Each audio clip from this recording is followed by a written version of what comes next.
Okay, guys, this is the last one, at least for this morning. It's not even 8 o'clock yet, and you guys have me working my tail off. But seriously, let's get right into this. I'm James MacArthur, as most of you know.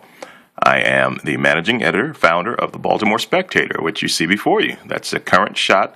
That's the top story. Got news. Choose your sources widely. It's an editorial I did. Of course, off to the left, you see support independent media. That's what we do. We're independent. We have some minor sponsors and plenty of contributors from viewers, listeners, readers like you. That's how we survive. That's how I'm able to do things like that PSA right there, help catch a killer. You know, the one that I did after I was so affected by that man killed in East Baltimore in the hit and run, the fatal hit and run.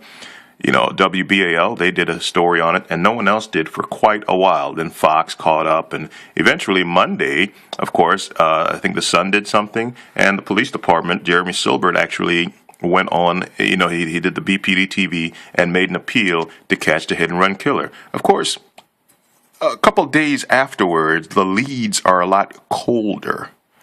And I'm not an expert, but one thing I know about investigations is, of course, you know, we've all heard of the show The First 48. I mean, there is a window within which, you know, you can get the best results of generating leads and getting witnesses to come forth. Doesn't mean all hope is lost. If I thought that, I wouldn't have cut that ad. I wouldn't even be talking about it right now. But that's not what I called to. That's not why I'm shooting this video. I'm not. And lies told by Baltimore Sun. Well, that's not today's topic either. Today's topic is dealing with a heckler, basically. You get hecklers in life when you're a guy who puts himself out there, whether you're a comedian, whether you're a lecturer, whatever. Anyone who goes out and faces the public runs the risk of being heckled. And typically, the heckler is just someone. Oh, my Twitter window closed. I'm going to have to reopen it. Typically, the heckler is someone who just wants attention. You know, sometimes they may have a real point, a lot of times they don't. So this heckler today is an Orioles blogger, and I don't normally do this, but I'm going to make a good example of him because, you know, I think it's funny. I think it's funny that he doesn't understand what I'm doing, what the mission of the Baltimore Spectator is. This is my Twitter page, and you see who's in the background. It's Martin Luther King, and behind the Twitter window right there is Malcolm X. But, you know, I'm sorry, Malcolm, you're hidden. But those are two of my all-time heroes in life. I mean, for obvious reasons, right? So let's go. Let's look at it in order. So we have this guy here, Baker, Oriole Post, and he says, in the name of journalistic fairness, do you have a Law Enforcement Hall of Fame, LEOHOS? And the simple answer is no, I don't. Yes, I'm a journalist, among other things. I'm a human being. I'm a civil rights activist. I wear different hats. You see, a lot of people in our modern era have problems trying to grasp the possibility that someone could be a different role at different times of the day. It's like the guy who has two jobs. If he's a trash man in the morning, he might be the baker at night, and he can do both of them quite well. It is possible. People have done this for centuries. The era of specialization is a relatively new thing in a sense. I mean, it's been around, but what goes around comes around. But anyways, I'm not quite a specialist. I'm a multiist, if you will, right? So I'm moving around to keep the video interesting because I'm talking mostly, and you're just looking at Martin Luther King, you know, for a while there. It's a beautiful picture. I love that smile. He had such a big beaming smile when he met Malcolm X, and man, what a pair that was. Talk about towers of power. But let's move along here. Basically, listen. Police are out of control in this country. They really are. They have good PR, big, strong, powerful unions. Bob Cherry is a good, well-spoken, intelligent, articulate man here. He's the president of Baltimore City's FOP3. And they know how to cover things up well. They know how to do damage control in the media. They respond immediately whenever a negative police story comes out. So much so that by the time it gets around to most people, they really don't know what's going on. There's enough obfuscation. There's enough confusion that it's been sanitized. It's been downplayed. And that's their job. If I was paying big bucks to a union out of my paycheck, I'd want them to make me look good too. But the truth is somewhat a little bit different, okay? The truth is, police are running out of control. They're abusing their power. They are killing people in this country and getting away with it. A lot of them are. You don't believe me? Ask the mother of Chris Brown in Randallstown. about her son who was strangled to death by a police officer off duty just because he threw a rock at the guy's door. Does that deserve being killed? Or ask the parents of Tyrone Brown, the Marine who was shot and killed outside of the Hippo Lounge, if they think that Gahiji Tashamba should still be an officer. Or ask the family of Anthony Anderson, who was brutally killed in front of his family, if they think that the guys involved with that, if they should be still on patrol. You see what I mean? These are just 3 quick examples off the top of my head while I'm shooting this live video. But with a little bit of research, I could come up with a long list, a rap sheet. The same thing they do if they arrest me. They pull up my record. But who's pulling up the record of the police department and going down all of the crimes that they have conducted? No one. Not Justin Fenton. No, certainly not.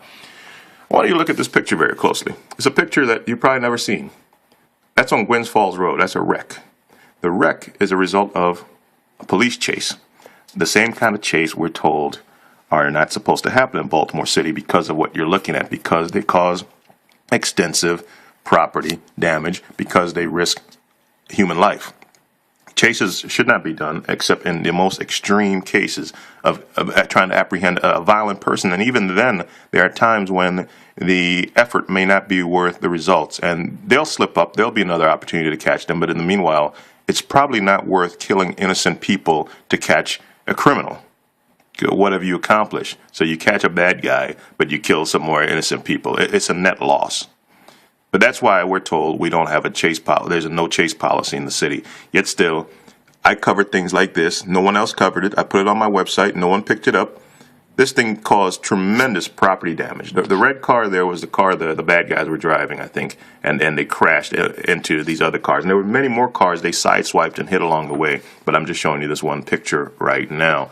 And I know these type of videos are boring, so there's probably going to be 2 people who watch this because you'd rather look at, boobs or sports or something like that. And oh well, I don't care. I'm not doing it for all the people who'd rather look at something else. I'm doing this for those who maybe think they can learn something from me, perhaps. I mean, seriously. So listen, somebody has to shine a spotlight on this kind of stuff, okay? It's not being done enough. And, perhaps that's one of the reasons I'm right here, right now. I'm going to be honest with you. I don't believe in the Baltimore police. I think they are a fundamentally flawed agency. I think many more innocent people will die unless we see sweeping reforms, okay? There's too much of this going on out there. You have bad guys in blue.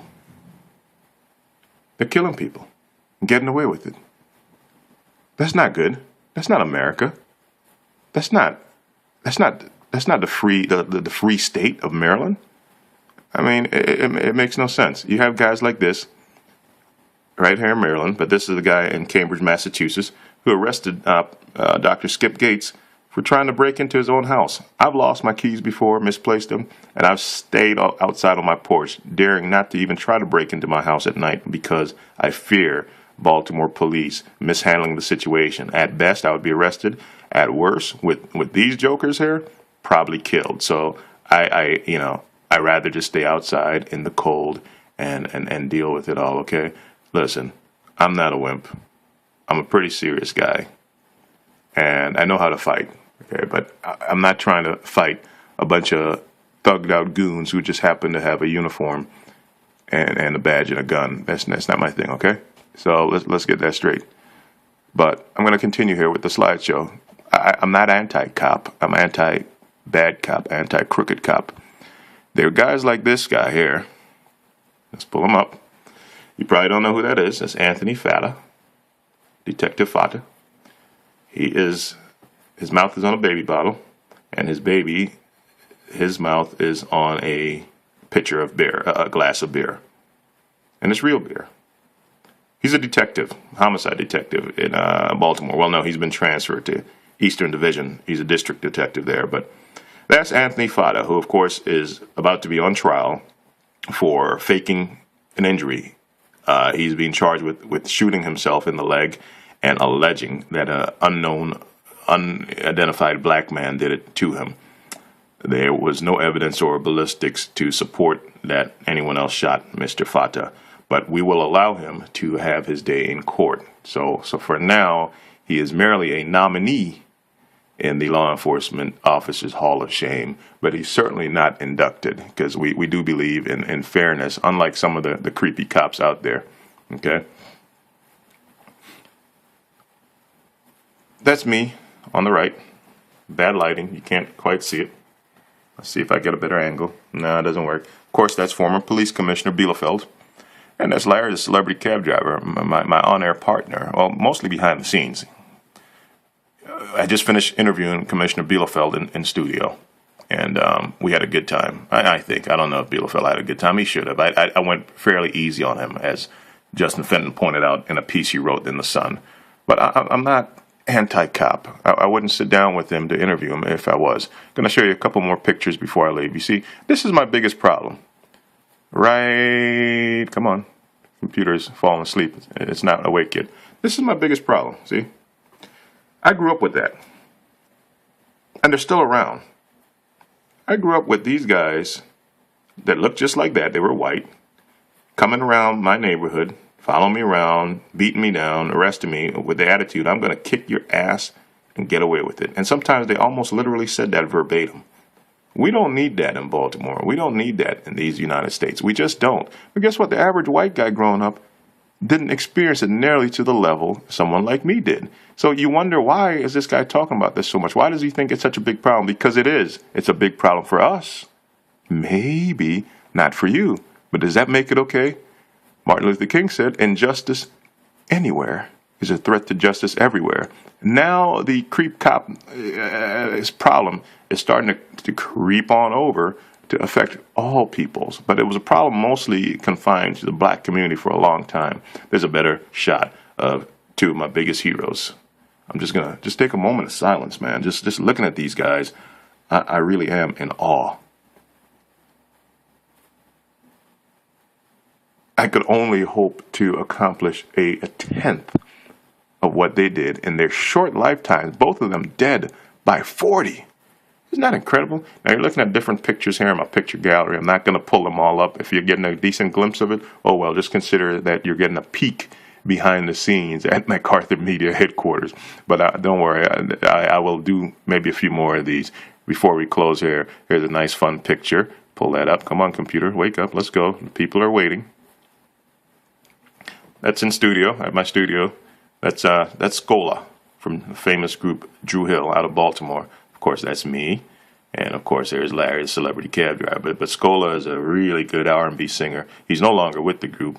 Still a good singer. Has solo projects going on. But I just thought I would show you that because I like that picture. We were all very happy that day. Not too many pictures showing me smiling because, quite frankly, in life, there is just not a lot to smile about sometimes. But, you know, I'm probably going to wrap this up because, well, no, one more. That's Sean Gamble.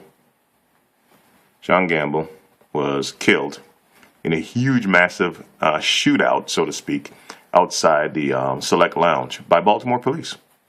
He may have assaulted one of the officers, William Torbett.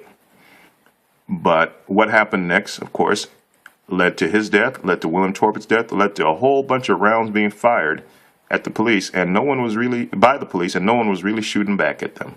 But I bet you the Oriole blogger think that that's okay. It's okay that these two black men were killed downtown. It's okay. Gamble was unarmed. You know, Torbett was an officer, but I guess their death doesn't mean a whole lot to the Oriole blogger, does it? Mr. Oriole blogger and anyone else, you've just been busted by the Baltimore Spectator. Have a nice day. BaltimoreSpectator.com. I'll talk to you guys later. Hey man, let's get a better shot. She deserves, a better shot than that, I think. Let's face it. If I got pulled over by a cop like that, I'd do anything she told me, right? There you go. How about that? See you next time.